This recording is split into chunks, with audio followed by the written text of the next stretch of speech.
Hello बच्चों, how are you. तो बहुत बच्चों के मन में आता है कि सर हमने बहुत बार सुना है कि प्रोफेशनल एग्जाम्स के अंदर रिजल्ट बहुत ज़्यादा लो होता है, बहुत सारे बच्चे पास होते हैं और बल्कि उससे ज़्यादा बच्चे फेल होते हैं। अगर मैं आपसे बोलूं कि मेजॉरिटी कौन सी होती है, तो मेजॉरिटी जो है वो फेल होने वाले बच्चों की होती है। अब क्योंकि हम लोग मतलब जो बच्चा जो है जो फेल होता है वो मेजॉरिटी में होता है, इसलिए कभी भी उसे फील नहीं होता कि वो फेल हो गया। राइट मीन्स प्रोफेशनल एग्जाम में तो आप ये यकीन मानिए, प्रोफेशनल एग्जाम में तो आप यकीन मानिए फेल होने के बाद भी बच्चों को गम नहीं है कि वो फेल हो गया है, क्योंकि वो जनरली मेजॉरिटी के साथ है। जब भी आप मेजॉरिटी के साथ होते हैं या आप किसी भी जोड़ीदार के साथ होते हैं तो आपको फील नहीं होता। राइट पर नो डाउट मन में कहीं ना कहीं ये रहता है कि वाकई में हम लोग फेल हुए हैं, या अगर पास नहीं हो पाए हैं तो क्यों नहीं हो पाए हैं। राइट तो डेफिनेटली मैं आपको ये समझाना चाहता हूँ कि बच्चा फेल क्यों होता है, क्योंकि अगर आप ये समझ जाएंगे कि बच्चा फेल क्यों होता है तो डेफिनेटली आप इन पॉइंट्स को कंसिडर नहीं करेंगे। राइट मैं कहता हूँ कि बच्चा फेल इसलिए होता है क्योंकि वो XY Z करता है, तो आप XYZ करने की कोशिश नहीं करेंगे। तो हम आपके साथ इस वीडियो क्लास के अंदर ये डिस्कस करने जा रहे हैं कि बच्चा फेल क्यों होता है। राइट तो बच्चों सबसे पहला पॉइंट होता है, हम किसी भी काम को करें, किसी भी काम को करें, सबसे पहला होता है टारगेट सेट करना। सबसे पहला काम क्या होता है? टारगेट सेट करना, टारगेट सेट। राइट और यकीन मानिए बच्चा टारगेट सेट नहीं करता। राइट आपको कैसा टारगेट है तो सही, हमारा टारगेट है पास होना, है ना। मैं कहूँगा कि हम तो बच्चों के फेलियर की बात करें ना, मुझे यहाँ पर क्या लिखना चाहिए? Not to set the target, है ना।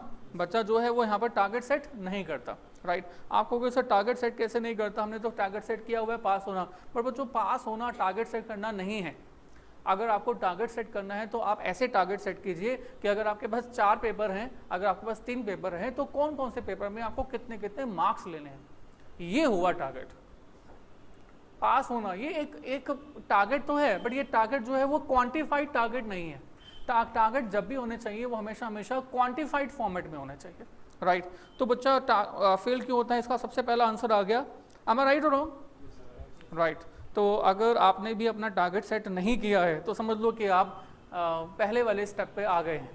Right so target set not to, मैं यहाँ पर क्या लिखूंगा? Not to set targets. तो बच्चे ने सबसे पहला नेगेटिव काम ये किया है कि अपना टारगेट नहीं सेट किया। और बच्चों अगर टारगेट सेट करने हैं तो टारगेट कैसे सेट करने चाहिए? मैंने कहा पेपर 1 है, पेपर 2 है, पेपर 3 है, पेपर 1 2 3, तो टारगेट कैसे सेट करने चाहिए? टारगेट सेट करने चाहिए। आज सबसे पहला काम ये कीजिए कि आप सेट कीजिए पेपर 1 में, अगर आपको पेपर आपका सबसे फेवरेट पेपर है, राइट तो नो डाउट आप लिखिए कि इसमें आपका 70 मार्क्स का टारगेट है। आपको लगता है कि ये जो पेपर है ये मेरा जो है थोड़ा सा वीक है, राइट तो डेफिनेटली उसमें लिखिए कि आपका जो टारगेट है वो 55 मार्क्स का है। राइट और पेपर का मार्क्स का टारगेट, तो आप सबसे पहले बच्चों टारगेट सेट कीजिए कि टारगेट्स आपके पास डिफरेंट पेपर में कितने मार्क्स के हैं, क्योंकि जब तक आप टारगेट सेट नहीं करेंगे तब तक उसके अकॉर्डिंग पढ़ेंगे नहीं। राइट तो बच्चों पहला तो यही होता है कि अपना टारगेट सेट करना है। और टारगेट किस फॉर्मेट में सेट करना होता है? क्वांटिफाइड फॉर्मेट में। मैं फाइनेंशियल मैनेजमेंट पढ़ाता हूँ, मैं कॉस्टिंग पढ़ाता हूँ इंटर वाले लेवल पर, तो अगर आपको मैं कहूँ कि इंटर कॉस्टिंग का टारगेट क्या सेट करना चाहिए, तो मैं कहूँगा डेफिनेटली आपका टारगेट 80 मार्क्स का होना चाहिए। फाइनेंशियल मैनेजमेंट का टारगेट आपका 80 मार्क्स का होना चाहिए, that is a must target. Right तो पहले आप टारगेट सेट कीजिए, उसके बाद आगे प्रिपरेशन कीजिए। राइट और बच्चों यकीन मानो टारगेट सेट अगर आपने नहीं किया है तो आपने सबसे पहले सबसे बड़ी गलती की है। राइट अगर आपने टारगेट सेट कर लिया, बहुत सारे बच्चे ऐसे होते हैं जो कि टारगेट तो सेट कर लेते हैं, क्योंकि टारगेट सेट करने में कोई ज़्यादा मेहनत करने की जरूरत नहीं होती भाई। सबसे दिक्कत तो तब होती है ना जब मेहनत करनी होती है। टारगेट सेट मैंने कहा टारगेट सेट करना है, आपने कहा सर ठीक है, अभी घर में गए और बस। एक दूसरी बात, जब टारगेट सेट करते हैं तो टारगेट आपके माइंड में नहीं होने चाहिए, आपके टारगेट माइंड में सेट नहीं होने चाहिए। It should be in paper form, document की फॉर्मेट में होना चाहिए। ये डॉक्यूमेंट नो डाउट आपके पास है, आपके पास आपकी टेबल, जिस स्टडी टेबल में आप पढ़ते हैं उसके सामने पेपर लगा हुआ है। राइट दीवार पे आपने चिपका दिया, बाकी लोग अगर आके देखते हैं तो बहुत अच्छी बात है, और अच्छी बात है ताकि ज़्यादा से ज़्यादा लोग जब देखेंगे तो आपको मोटिवेशन और ज़्यादा मिलेगा। यस ना। तो उनको मालूम चलेगा कि आप किस टारगेट की तरफ आगे जा रहे हो। तो पहला जो ये टारगेट सेट का काम दिया है वो किस फॉर्मेट में होना चाहिए, डॉक्यूमेंट की, फिजिकल डॉक्यूमेंट की फॉर्मेट में होना चाहिए, राइट। अब वो आपको जो है इस तरह का डॉक्यूमेंट होना चाहिए कि आपको ये टारगेट आपके दिमाग में हमेशा हमेशा बना रहे। आप दिन में 50 बार 100 बार इस डॉक्यूमेंट को जरूर देखो कि एक्चुअल में आपका काम क्या है। क्योंकि आपने जब माइंड में टारगेट सेट किया तो माइंड में तो एक बार टारगेट सेट किया, उसके बाद फ़ोन आ गया और जितनी देर फ़ोन चलता रहा टारगेट गायब रहा, फ़ोन चलता रहा। आपका जब दोस्त आ गया तो आपका दोस्त ने आपको ले गया, राइट। तो जब आपके माइंड में जो टारगेट था वो भी फिर गुम हो गया। तो टारगेट जब माइंड में होता है तो वो विजिबल नहीं होता है, बहुत बार समय में वो गायब रहता है। तो टारगेट आपका डॉक्यूमेंट के फॉर्मेट में आपके टेबल के सामने या मोबाइल में, अगर जो आपने स्क्रीनशॉट लिया हुआ है, जो डेस्कटॉप आइकॉन लगाया हुआ है, उस फॉर्मेट में होना चाहिए। मतलब जब भी आप देखें तो उस टारगेट को देखें कि आपका 24 घंटे जो है आपका जो टारगेट है आपके पास होना चाहिए, राइट। सो पहला काम क्या है, टारगेट सेट करना। टारगेट सेट करने के बाद नेक्स्ट काम होता है स्ट्रैटेजी फॉर्म करना। स्ट्रैटेजी कि आपके पास इस टारगेट को सेट करने की स्ट्रैटेजी भी है या नहीं। देखो बच्चों, अब आप अगर मैं कहूँगा कि स्ट्रैटेजी सेट करना, तो स्ट्रैटेजी का मतलब क्या हुआ कि अगर पेपर 1 में 70 मार्क्स लेने हैं, पेपर 4 में 80 मार्क्स लेने हैं, तो ये एक बात आप यकीन मानो, मेरी बात अच्छी तरह से सुन लो, समझ लो कि किसी भी पेपर को आप 100% नहीं पढ़ सकते। अगर आप ये सोचें, अगर आप ये सोचते हो कि मैं किसी भी पेपर को 100% पढ़ लूँगा, तो एक्चुअल में तो ऐसा नहीं है। क्योंकि अगर आप किसी भी पेपर को की फाइनल लेवल पर, इंटर लेवल पर जो सब्जेक्ट्स की डेप्थ होती है, इसकी जो लेंथ ब्रेथ होती है, वो बहुत बहुत हाईवी होती है। आप पढ़ते पढ़ते थक जाओगे, 6 महीने आप एक ही सब्जेक्ट में लगा दोगे, पर 100% किसी सब्जेक्ट को कभी भी नहीं पढ़ पाओगे। सो 100% नहीं पढ़ सकते। अगर पढ़ सकते हैं तो अगर आपने एक सब्जेक्ट पढ़ भी लिया तो बाकी सब्जेक्ट्स आपके छूट जाएंगे। तो अब यहाँ पर स्ट्रेटेजी का काम है। अब यहाँ पर स्ट्रेटेजी काम आएगी। स्ट्रेटेजी क्या काम आएगी कि पेपर 1 में, अगर पेपर 1 की बात की जाए तो इस पेपर 1 में आपको क्या क्या पढ़ना है, ये सबसे पहला डिसाइडेड फैक्टर होना चाहिए। पेपर 1 में आपको जो पढ़ना है वो क्या क्या पढ़ना है, मीन्स आपको किसी टीचर के नोट्स पढ़ने हैं, आपको स्टडी मटेरियल पढ़ना है, राइट। और मेरे अकॉर्डिंग तो इससे ज़्यादा पढ़ने की कोई ज़रूरत ही नहीं होती। अगर आप किसी जगह पर कोचिंग ले रहे हैं और कोचिंग लेते हुए टीचर ने आपको नोट्स दिए हैं और आप उन नोट्स को पढ़ रहे हैं, उसके साथ साथ स्टडी मटेरियल इंस्टीट्यूट के द्वारा जो आपको दिया गया है वो पढ़ रहे हैं, तो I think it is a complete paper, right. बच्चे कहते नहीं सर मुझे तो एक एक्स्ट्रा बुक भी पढ़नी है, तो ठीक है आप ऐड कीजिए, बट सर ऐड करते हुए समझ लीजिए कि जब आप एक पेपर में इतना टाइम लगा रहे हैं तो बाकी दूसरा पेपर, तीसरा पेपर, चौथा पेपर जो है कहीं ना कहीं माइनस होते जा रहे हैं, राइट।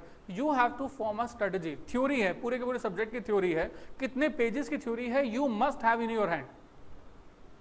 लॉ है, अगर लॉ थ्योरी का है तो आपको पता होना चाहिए कि ये इतनी बुक है मेरे पास, तो इतनी बुक जो है मुझे पढ़नी है। You must have a target in your hand कि that is my strategy, that we have to study this book, got it. तो कहने मतलब ये कि आपके टेबल पे पहले तो आपको ये क्लियर होना चाहिए हर सब्जेक्ट के लिए कि आपको पढ़ना क्या है, काम क्या करना है। अगर आपने अभी तक ये भी नहीं सोचा कि आप किसी सब्जेक्ट को पढ़ेंगे कैसे, कितना पढ़ेंगे, तो बच्चों प्लीज़ एंड प्लीज़ नेक्स्ट काम ये कीजिए, पहले ये डिसाइड कीजिए कि कौन से सब्जेक्ट को कहाँ से कितना पढ़ना है। लॉ को कितना पढ़ना है, कॉस्टिंग को कितना पढ़ना है, एफएम को कितना पढ़ना है, अकाउंट्स को कितना पढ़ना है, all you have to decide in advance, right. और एक बार आपने स्ट्रेटजी फॉर्म कर ली कि मैंने इतना पढ़ना है, तो उसके बाद इसको चेंज ना करें। बहुत सारे लोग आपको मिलेंगे, बोलेंगे कि मैं तो ये कर रहा हूँ, मैं तो वो कर रहा हूँ, राइट। इनफैक्ट मिलेंगे, बोलेंगे क्या, बहुत सारे लोग मिलेंगे, उनसे आप पूछेंगे और सुना क्या चल रहा है वो आपको बोलेगा कि मैं तो ये कर रहा हूँ, मैं तो वो कर रहा हूँ, मैं तो ऐसे कर रहा हूँ, मैं वो ऐसे कर रहा हूँ। तो उसको आपको लगेगा यार मैं जो कर रहा हूँ वो तो बहुत कम है, राइट। तो बच्चों अगर आपके माइंड में ये फीलिंग आ गई तो मैं आपको बता सकता हूँ कि आप अपनी स्ट्रैटेजी छोड़ दोगे, वहाँ वो दूसरे के पीछे भागने शुरू कर दोगे, राइट। और दूसरे ने आपसे पूछा है कि आप क्या कर रहे हो, दूसरे आपके दोस्त ने क्या किया, उसने आपसे पूछा आप क्या कर रहे हो, और वो जो है उसको छोड़ के वो क्या करेगा, वो आपके वाले कंटेंट के पीछे भागेगा, राइट। और होगा क्या कि कोई भी एक चीज़ आप पकड़ के नहीं रखोगे। कोई भी टेक्स्ट बुक, कोई भी कंटेंट उठाओ आप, पर एक बार उठाने के बाद उसको बार बार चेंज बिल्कुल भी नहीं करो, राइट। तो कहने का मतलब ये है कि आप किसी भी पेपर को उठाएं, कंटेंट को उठाएं, सिलेक्ट कर रहे हैं, एक बार अच्छी तरह से सिलेक्ट कर लें, अपने पास सीनियर बच्चों से पूछें जो पास हो चुके हैं उनसे डिस्कशन करें, जिनको इस लाइन में ज़्यादा एक्सपीरियंस है अपने टीचर से पूछें, पर एक बार डिसाइड कर लें कि ये करना है तो ये करना है आप, राइट। पर सर जो आपने डिसाइड किया वो इतना लेंथी नहीं होना चाहिए कि उसको पढ़ने के लिए बहुत समय लगे। टीचर्स के जो नोट्स होते हैं वो नोट्स ऑलरेडी समराइज्ड होते हैं, तो that is a good strategy, right. अगर टीचर्स के नोट्स नहीं हैं तो study material is the next option. But sir आप इसको पहले से डिसाइड करें कि आपका जो टारगेट है उसको सेट करने के लिए आपकी स्ट्रेटेजी क्या है, राइट। और स्ट्रेटेजी डिसाइड हो गई, अब पहले आपने टारगेट बना लिया कितने कितने मार्क्स चाहिए, दूसरा आपने क्या बना लिया स्ट्रेटेजी कि हर पेपर में आपको क्या क्या कितना कितना पढ़ना है। अच्छा, एक बहुत दूसरा क्वेश्चन होता है स्ट्रेटेजी बनाते समय, ये मैं भूल गया आपसे डिस्कस करना कि सर कितने कौन से कितने ग्रुप देने चाहिए, ग्रुप 1 देना चाहिए या 2 देना चाहिए या फिर बोथ देने चाहिए। तो ये जो है ना ये भी एक बहुत बड़ा डिसाइडिंग फैक्टर है। यहाँ पर बच्चा बहुत कंफ्यूज होता है कि सर हमें जो ग्रुप देने चाहिए वो कौन से देने चाहिए, 1, 2 या बोथ, राइट। बच्चों यकीन मानो कोई भी दुनिया में ऐसा इंसान नहीं है जो आपसे ज़्यादा जानता हो। कोई भी दुनिया में एक ऐसा इंसान नहीं है जो आपसे ज़्यादा जानता हो, राइट। आप अपने आप को सबसे ज़्यादा जानते हैं, यकीन मानिए। अगर आपको लगता है, अगर आपको ऐसा नहीं लगता, आपको लगता है कि आपका दोस्त आपको ये सजेस्ट कर देगा कि बहुत ग्रुप देना चाहिए और उस दोस्त के अकॉर्डिंग आप पढ़ लोगे, आप काम कर लोगे और आप अपने अकॉर्डिंग नहीं कर पाओगे, तो आप सबसे बड़े मतलब डैश हो मतलब कि आप जो है अपने आप को सबसे ज़्यादा जानते हैं, राइट। आपको मालूम है कि इस एग्ज़ाम जो है कितने समय के बाद आने वाला है, आपको मालूम है कि आपके पास टाइम कितना है, आपको मालूम है कि प्रिपरेशन करने के लिए आपको क्या क्या कब कब पढ़ना है, राइट। तो आप ऐसे नहीं कर सकते कि आप अपने दोस्त के बेसिस पे ये डिसाइड करें कि आप बोथ ग्रुप दें या सिंगल ग्रुप दें। अगर ग्रुप 1 जिसमें कि 4 पेपर हैं, पेपर 1, 2, 3, 4, पेपर ग्रुप 1 जिसमें 4 पेपर हैं और आपको लगता है कि इन 4 पेपर से ज़्यादा मैं नहीं कर सकता और आपका दोस्त कह देता है कि बहुत ग्रुप दे यार, बहुत ग्रुप में बच्चे ज़्यादा पास होते हैं, तो यकीन मानिए आपके दोस्त के अकॉर्डिंग चलकर आप पास नहीं होने वाले, आपका एक ग्रुप भी नहीं आने वाला।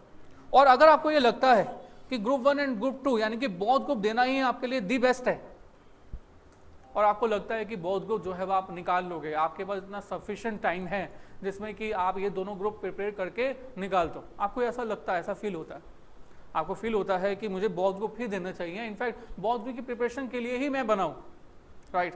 और आपको दोस्त कहता है यार एक ही ग्रुप दे क्योंकि बहुत ग्रुप में पढ़ना बड़ा मुश्किल होता है, प्रेशर आ जाता है, ये होता है वो होता है, इतने 8 पेपर होते हैं, 7 पेपर होते हैं, राइट। आपका दोस्त ये कहता है, तो सर अब फिर से अगर आप दोस्त की बात मानते हो तो फिर से आप जो है लूज कर रहे हो। आप ये डिसाइड करो कि आप किस कैटेगरी के हो, राइट। तो जो ऐसा मैं नहीं बोल रहा हूँ कि कैटेगरी के हो, इसका मतलब ये है कि आप वीक हो या सुपर पावर हो, पर ऐसा नहीं है। तो जो देखो हर बंदे का, हर पर्सन का एनवायरनमेंट बचपन से लेकर बड़े होने तक अलग अलग होता है। No 2 person have the same environment. अब क्योंकि एनवायरनमेंट सेम होता है, इंटेलिजेंस ही डिफरेंट होती है, तो बहुत सारे लोग कॉन्सेप्ट नंबर 1 को, कोई भी कॉन्सेप्ट होगा, कॉन्सेप्ट नंबर 1 को 1 टाइम एक बार में लोग समझ लेते हैं, कोई 2 बार में समझते हैं, कोई 3 बार में, 4 बार में, 5 बार में, कभी कभी तो बच्चा जो है 5 बार जब रिवाइज करता है ना तो कॉन्सेप्ट 1 को अच्छी तरह से ग्रैप कर पाता है। अब आप किस कैटेगरी में अपने आप को लेके आते हो ये आपको, आपसे ज़्यादा कोई नहीं जानता। अगर आपका दोस्त बहुत ग्रुप दे रहा है तो वो अपने आप को जानता है, अगर आपका दोस्त ग्रुप 1 दे रहा है तो वो अपने आप को जानता है, राइट। तो पहले आप अपने आप को जानें कि आप क्या समझते हो, राइट।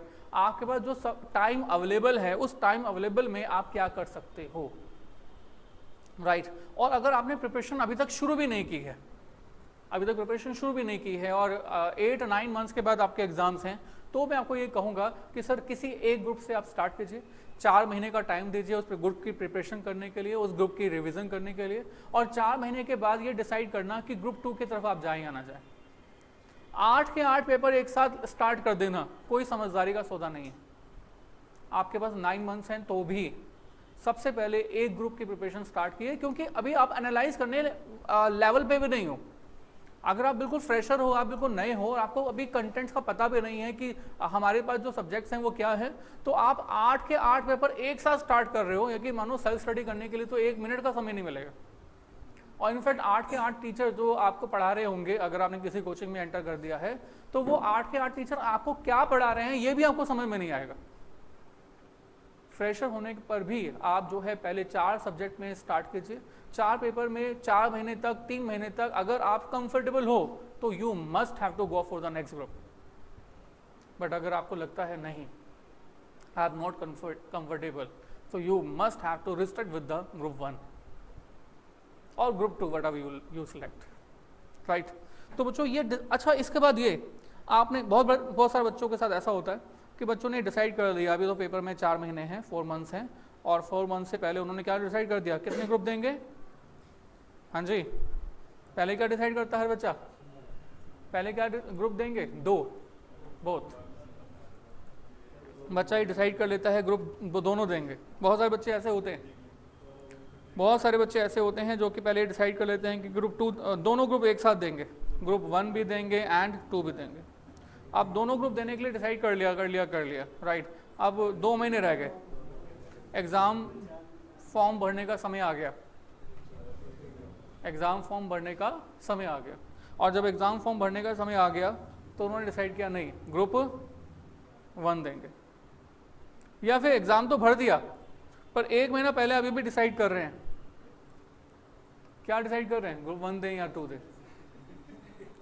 मतलब बच्चा अपने आप को भी नहीं समझ पा रहा है कि मैं क्या हूं, कोई दूसरा कैसे समझेगा। लोगों को बहुत सारी बड़ी शिकायत होती है ये कि यार मैं तो बहुत इंटेलिजेंट हूं, आई वॉज बोर्न इंटेलिजेंट, मैं तो बहुत इंटेलिजेंट हूं पर दुनिया मुझे समझती नहीं है। तो यहाँ पर तो मैं बहुत बच्चों को ऐसा लगता है। बट बच्चों मैं यहाँ पर कहूँगा कि आप क्या हो ये तो आप खुद अपने आप को नहीं समझ पा रहे अभी दुनिया आपको क्या समझेगी। अगर आपने पहले से डिसाइड कर दिया है 4 महीने पहले, 5 महीने पहले कि आपको बौद्ध ग्रुप देने हैं, 9 मंथ से आप जो है बौद्ध ग्रुप की प्रिपरेशन कर रहे हो, you must have to go for the बौद्ध group till end whatever the result be, क्योंकि आपकी प्रिपरेशन स्टार्टिंग से बौद्ध ग्रुप की रही है। आपने जो है एक ग्रुप के अकॉर्डिंग प्रिपरेशन की ही नहीं है, आपने किसी एक सब्जेक्ट को पूरा 100% कंसंट्रेट नहीं किया है, आपने सब पर बराबर कंसंट्रेट किया है। आपकी ये रही है कि एवरेजिंग करके ग्रुप 1 के एक्स्ट्रा मार्क्स ग्रुप 2 में या ग्रुप 2 के एक्स्ट्रा मार्क्स 1 में आप जो सेटअप कर सकते हैं, रैंक ला सकते हैं। तो इस तरह से आपकी मेंटलिटी रही है। बहुत सारे लोग जो है बहुत ग्रुप की प्रिपरेशन करते हैं, एग्जामिनेशन फॉर्म भर देते हैं और 1 महीने पहले भी लोगों से पूछते रहते हैं, क्या पूछते रहते हैं, क्या देना चाहिए, ग्रुप 1 या ग्रुप 2। पूछते यार, पूछने का मतलब ही नहीं, आपने डिसाइड कर लिया already, there is no question now. अब आपने जो है टारगेट बना लिया है, आपने ऑलरेडी टारगेट बना लिया है, टारगेट बना चुके हो, स्ट्रैटेजी बना चुके हो। अब उसके बाद तो बस उसके ऊपर क्या करना है, इम्प्लीमेंटेशन। नेक्स्ट स्टेप होता है बच्चों इम्प्लीमेंटेशन का। अब इम्प्लीमेंटेशन के अंदर बच्चों सबसे इंपॉर्टेंट रहता है that is time management. Time management, आपको अपने ग्रुप के प्रिपरेशन के लिए टाइम मैनेजमेंट, टाइम को प्रॉपर मैनेज करना होगा। आपको पता होना चाहिए कि आपको कितना टाइम चाहिए, राइट। इम्प्लीमेंटेशन में आपको मेनली क्या करना है, टाइम मैनेजमेंट, राइट। अगर आपने टाइम मैनेजमेंट नहीं किया तो यकीन मानो आपको कई 6 महीने लगेंगे टाइम मैनेजमेंट सीखने के लिए। कई 6 महीने। बच्चे ने मुझसे पूछा कि सर एक बार बताओ, मैं क्या बोलो बच्चे, अगर हम कॉस्टिंग पढ़ते हैं तो एफएम की याद आती है, एफएम पढ़ते हैं तो टैक्स की याद आती है, टैक्स पढ़ते हैं तो अकाउंट्स की याद आती है, अकाउंट्स पढ़ते हैं तो दोबारा एफएम की याद आती है, तो ऐसा क्यों होता है, राइट। अब इसका आंसर जो है मैंने नहीं बोला, कुछ नहीं बोला, फिर बच्चे ने जो है चुप रहा, फिर घुमा के फिर यही क्वेश्चन पूछा। तो मैंने कहा बच्चे देखो, प्रोफेशनल एग्जाम में यही चैलेंज होता है कि आप कैसे एक सब्जेक्ट में जब होते हो उस सब्जेक्ट के बारे में, उस समय में उसी सब्जेक्ट के बारे में कैसे सोच सकते हो। अगर आपने इस चीज को जीत लिया तो आप वाकई में पास हो जाओगे।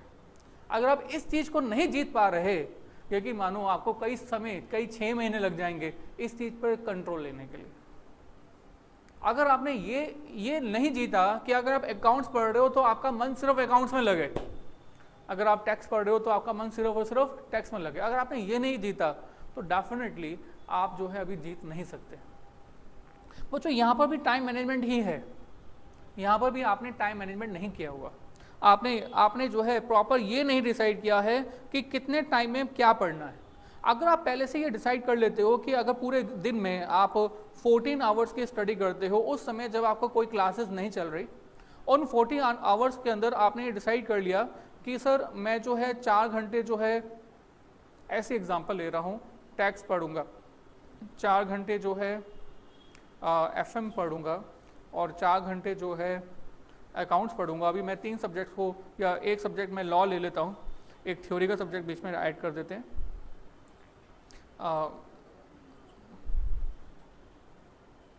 लॉ ले देता हूँ। आपने डिसाइड किया 4 4 8 और 4 12, और इन 14 घंटे में से 2 घंटे का बीच में 1 घंटे का 2 बार ब्रेक रहेगा, राइट। और जब ये 4 आवर्स आप टैक्स पढ़ रहे हैं तो आपके माइंड में सिर्फ और सिर्फ टैक्स होना चाहिए। जब आप 4 घंटे लॉ पढ़ रहे हैं तो आपके माइंड में सिर्फ और सिर्फ लॉ होना चाहिए। अगर आप इस चीज पर कंट्रोल नहीं कर सकते तो इसका मतलब है कि आपकी कंसंट्रेशन पावर किसी एक जगह पर नहीं है, और आपके पास अगर कंसंट्रेशन पावर नहीं है तो आप अचीव कुछ भी नहीं कर सकते। क्योंकि अगर आप जहां पर भी हो, अगर आप वहां पर एक्चुअल में नहीं हो, आप फिजिकली हो, मेंटली नहीं हो, तो this means you are actually not here. Yes no, yes ना। अब बच्चा कहता है सर इसका आंसर बताओ, इसका मतलब सोल्यूशन बताओ। तो मैंने कहा बच्चों देखो इसका तो सोल्यूशन कुछ नहीं है, ये तो सिर्फ और सिर्फ कंसंट्रेशन से बढ़ेगा। और कंसंट्रेशन तभी होता है जब आपके अंदर आग लगी हो, जब आपके अंदर आग लगी हो। मुझे याद आ रहा है कि एक बच्चा था, उस एक बच्चे की थोड़ा सा फैमिली बैकग्राउंड को समझेगा। मम्मी नहीं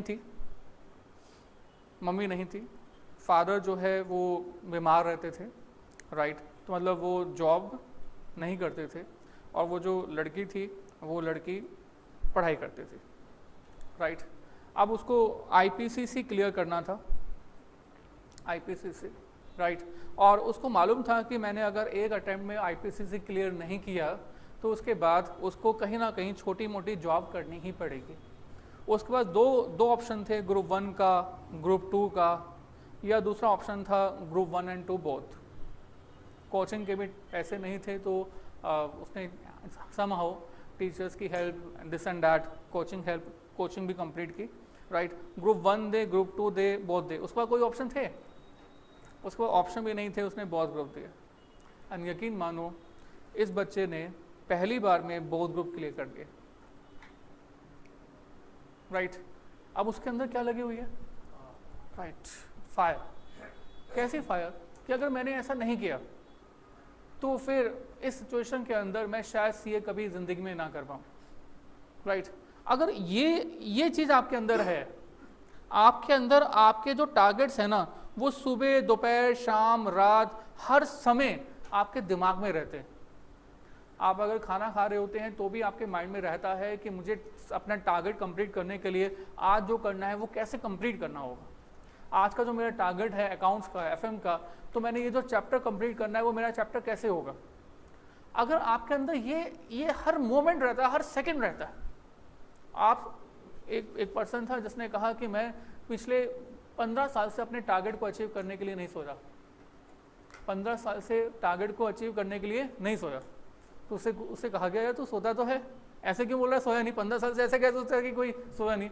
उसने कहा मैं तो सिर्फ लेटा, इसलिए लेटा ताकि अगले दिन जल्दी से उठ के अपने काम पे जा सकूं। सोने में और अपने आप को रिलैक्सेशन देने में फर्क होता है। तो स्टूडेंट की लाइफ के अंदर सोना तो है ही नहीं। सोना मतलब सो गए तो टेंशन ही खत्म, दुनिया अलग और हम अलग। तो ये तो हो गया सोना। बट आप सो गए, इसलिए सो गए ताकि रिफ्रेश होकर जल्दी से उठकर दोबारा से स्टडी कर सके। अगर आप में ये है, हर सेकंड है, सोते हुए भी है, राइट सोते हुए भी लग रहा है कि यार लास्ट रात को अभी नींद नहीं आ रही है, 1 घंटा चलो पढ़ लेते हैं, कुछ चैप्टर तो थ्योरी लर्न कर लेते हैं ताकि थोड़ा सा और हो जाए, राइट। तो अगर आपने ऐसी पावर है, ऐसी एनर्जी है, ऐसी फायर है, तो यकीन मानो आपको पास होने से, बहुत ग्रुप, सिंगल ग्रुप, जो भी आपका टारगेट है उसको कंप्लीट होने से कोई नहीं रोक सकता। You must have a fire in you for the implementation of the strategy that you made. अगर आपके पास वो इम्प्लीमेंटेशन की स्ट्रेटेजी है तो आप डेफिनेटली कर सकते हैं, सब कुछ कर सकते हैं, right. So next is implementation, that is the very must exercise of every person. For this you have a fire in you, right. अच्छा, एक और इंपॉर्टेंट बात मैं जिसको 4th कैटेगरी में डालता हूँ, जिसमें बच्चे जो हैं ज़्यादातर मिस करते हैं, एंड यकीन मानो जितने बच्चे रैंक लेके आते हैं, जितने बच्चे पास होते हैं, जितने बच्चों के 70+ मार्क्स होते हैं, उन सबको बुला के मैं अगर पूछता हूँ हर बार पास होने के बाद, रैंक आने के बाद, कि बच्चों बताओ, इन लोगों को बताओ कि क्या ऐसा है जिससे कि इन बच्चों का भी पास हो जाए, 70+ मार्क्स आ जाए, रैंक आ जाए, क्या है? तो बच्चों वो एक ही बात बोलते हैं, and that is revision. And they all says there is a must 3 to 4 times revision. 3 to 4 time revision is the must exercise. And again मैंने कहा हर पर्सन की अपनी अपनी एक कैटेगरी है, हर पर्सन जो है अपने आप को अलग अलग इवेल्युएट कर सकता है। किसी को 2 रिविजन में चल जा सकता है, पर किसी को 5 रिविजन चाहिए कॉन्सेप्ट को ग्रैब करने के लिए, राइट। अब मैं फिर से कह रहा हूँ कि आप किस कैटेगरी में हैं ये आपसे ज़्यादा आपको कोई भी नहीं जान सकता। अगर आप अपने आप को जान चुके हैं कि आपको 3 रिवीजन चाहिए, 4 रिवीजन चाहिए, 5 रिवीजन चाहिए, अगर नहीं जाने हैं तो भी कोई टेंशन नहीं है भगवान आपको जानने का बहुत समय देगा। मैं चाहता हूँ कि भगवान आपको और जानने का समय और 6 महीने ना दे, पर आपको समय मिल जाता है ऐसे। बच्चों 3 से 4 रिवीजन बिल्कुल मस्ट होती हैं किसी भी एग्जाम को क्लियर करने के लिए। और अगर आपके पास ये 3 से 4 रिवीजन नहीं है तो यकीन मानो आपने 6 महीने जो भी पढ़ा, 4 महीने जो भी पढ़ा, how you will give to the examiner in just 3 hours. अगर मैं आपसे पूछूं बताओ 2 महीने पहले आपने क्या क्या किया था, 4 महीने पहले क्या किया था, अभी भी आपको कुछ नहीं पता, ये मालूम है नहीं। तो आप 3 घंटे में कैसे बता दोगे एग्जामिनर को कि आपने 4 महीने से क्या पढ़ा? जितना मर्जी अच्छे से अच्छा टीचर हो, आपने चाहे 1 लाख रुपए देकर एक सब्जेक्ट प्रिपेयर किया हुआ है, तब भी आपको 3 से 4 रिवीजन चाहिए। आपने जितनी बड़ी से बड़ी कोचिंग ली हुई है, आपको रिवीजन तो की जरूरत है। तो बच्चों कहने मतलब ये कि आपका नेक्स्ट स्ट्रेटेजी जो में होती है that is very must strategy. जो बच्चा फेल होता है ना, वो रिवीजन नहीं करता। और अगर आपने भी ऐसी स्ट्रेटेजी बनाई हुई है तो भी आप किस कैटेगरी में जा रहे हो ये आपको मालूम होना चाहिए।